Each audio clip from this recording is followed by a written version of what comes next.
गरीब साध साध सब नेक हैं, आप अपनी ठोरे। जो सतलोक ले जाएंगे वो साधु कोई और।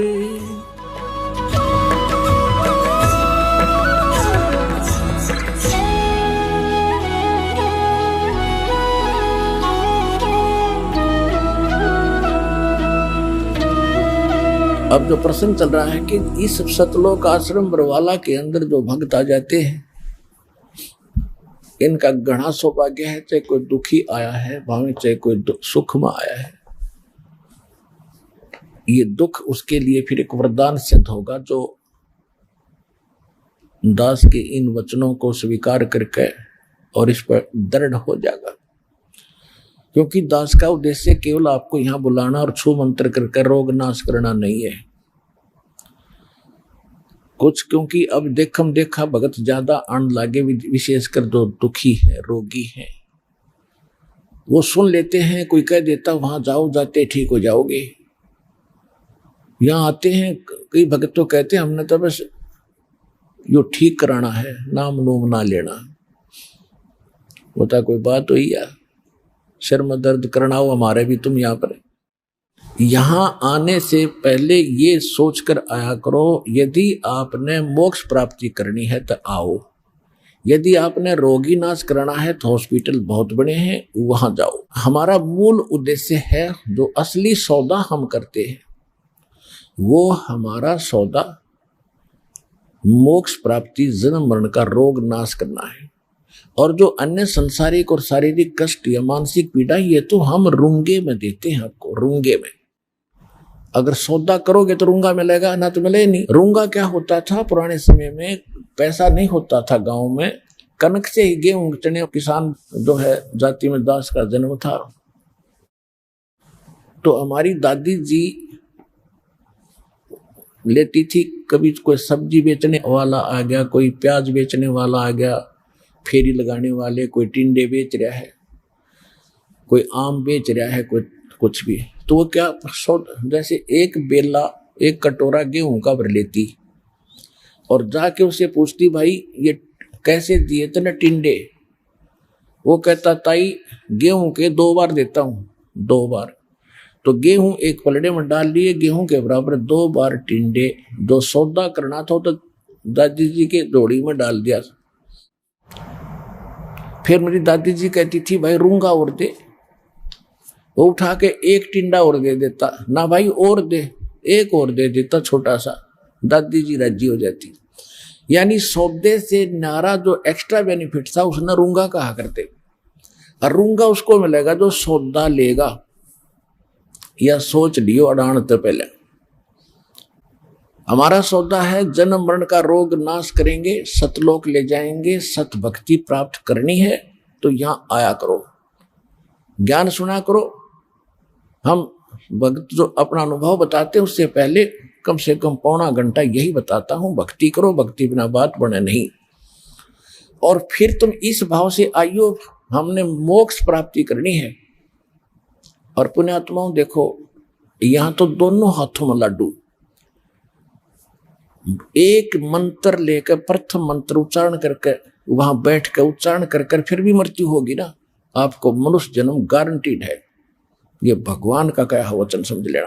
तो इसलिए हम भी इस बात को अवॉइड नहीं करते, क्योंकि जैसे तैसे कोई आकर नाम ले गया, जब दृढ़ हो गया तो गारंटीड ठीक होगा, चाहे कैसी बीमारी हो। और फिर भी जो डगमग हो गया तो हमने तो अपनी आत्मा पकड़नी है। भगवान ने एक बार नाम ले लिया और 10-5 मंत्र कर लिए, या एक भी मंत्र उच्चारण करके किसी कारण से, और उसकी मृत्यु भी होगी तो भगवान का हो गया। उसको तुरंत मनुष्य जीवन देगा। और अब विश्व में ये ज्ञान फैले ही फैलेगा, वो आत्मा चढ़ गई लाइन पे, अगले जन्म में उसका मोक्ष कर देगा। भगवान परमात्मा ने तो अपने लाल इकट्ठे करने हैं। और यहां अगर भक्ति नहीं करेगा, कहीं और जागा, वो मरे तो मरेगा। तो मनुष्य जीवन उसने 1,00,000 जन्म भी ना मिलना फिरता है, क्यों भक्ति करे नहीं रखी। तो यहां दोनों हाथों में लाडू। भगवान जब सच्चे दिल से भक्ति करोगे तो स्वस्थ भी होगे और मोक्ष भी मिलेगा। और वैसे भी अगर नाम लेकर किसी कारण से, क्योंकि नाम लेगी 10-5 दिन, महीने 2 महीने भक्ति कर ली और फिर आस्था हटगी, किसी ने बका दिया, क्योंकि यहाँ आने के बाद घने मिलेंगे आपने ये जादू तंत्र करनी है, चलो वहाँ झाड़ा लगाता ठीक हो जाता है। यहाँ आते हैं भक्त बताते हैं, लाते हैं जी इसको ऐसी बीमारी थी या कैंसर थी इसके और ठीक हो गया था। अब तीसरी बार आया, दूसरी बार आया, जब वो कति सोचता का मतलब 90% आराम था। और फिर कोई रिश्तेदार आ गया कि वहां जाते ही ठीक हो जाता, उसको लेके झाड़ा लगा दिया, वैसी स्थिति फिर होगी तीसरी बार आया जब। अब बता के रो उसने के कहूँ, मैं क्या कहूँ, तेरा समझाते हैं खुरकाते हैं, या मत आना फिर आगे से, अगर ऐसी बकवास करते हो तो भगवान से छोड़कर इतना सारा मिल गया तुम फिर भी चले जाते हो, तुम्हारी अकल कहाँ, फिर क्या ज्ञान समझा, तो न्यू मार खा जाते हो तुम। अच्छा दूसरी बात यह है, अब आप देखते हो कई भक्त, आप सैकड़ों हजारों की संख्या में भक्त बताते हैं हम ऐसे ठीक हो गए, ऐसे ठीक हो गए। वो क्यों ठीक हो गए? और जो ये कह रहा है मैं 5 बार आ लिया, 1 महीना हो गया, 1 साल आ गया, मुझे लाभ नहीं हुआ, उनको क्यों ना हो रहा? क्या भगवान बदल जाता है उस समय? ये आपकी कमी है। सतगुरु के दरबार में कमी कहे की ना, हंसा मौज न पावता तेरी चूक चाकरी मां। इस सच्चे दरबार में इम्पॉसिबल वर्ड नहीं है भगवान कबीर साहब की डिक्शनरी में, असंभव शब्द नहीं है। इसके सच्चे दरबार में किसी वस्तु की कमी नहीं है। लेकिन आपको रजा नहीं प्राप्त हो रही तो आपकी कोई सेवा में, कोई क्रियाओं में, कोई आपकी मर्यादा में त्रुटि है, उसको ठीक करो।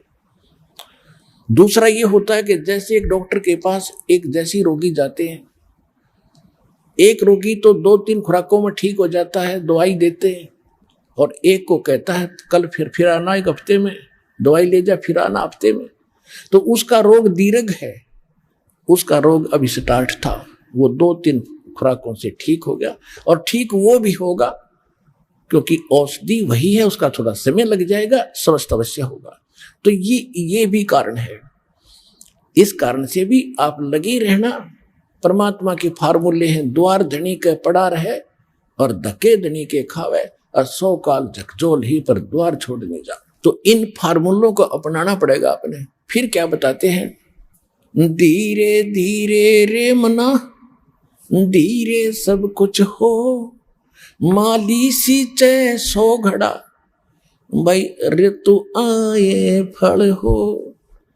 एक ये फार्मूला है कि धीरे धीरे रे मना, धीरे सब कुछ हो, माली सींचे सैकड़ों घड़े पानी के, और समय आए फल हो।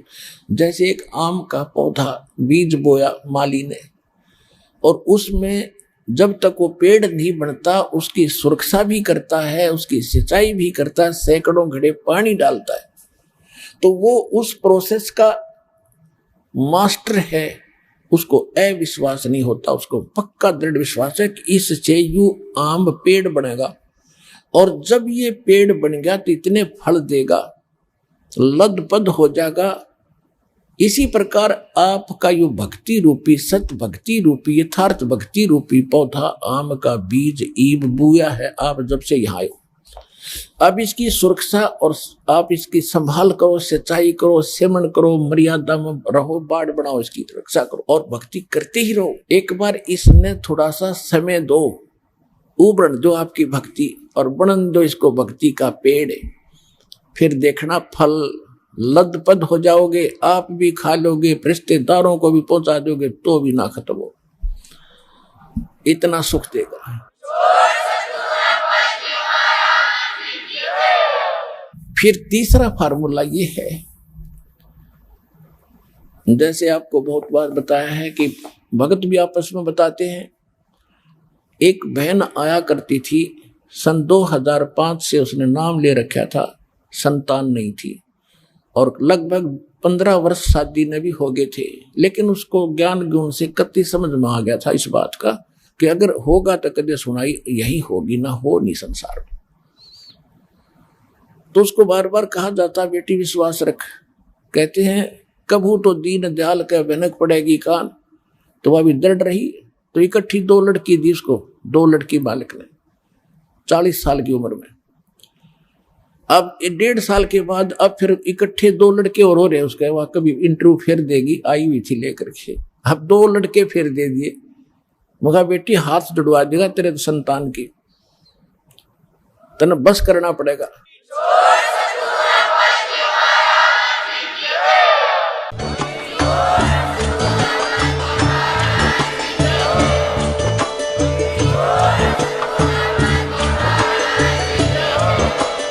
आप सुन रहे थे जगत गुरु तत्वदर्शी संत रामपाल जी महाराज जी के मंगल प्रवचन। अधिक जानकारी के लिए विजिट कीजिए हमारी वेबसाइट www.jagatgururampalji.org। संत रामपाल जी महाराज जी के शुभ आशीर्वाद से पूरे विश्व भर में 500 से भी ज्यादा नाम दीक्षा केंद्र हैं, जिन पर संत रामपाल जी महाराज जी द्वारा ऑनलाइन निशुल्क नाम दीक्षा दी जा रही है। अपने नजदीकी नाम दीक्षा केंद्र का पता करने के लिए संपर्क करें 8222880541।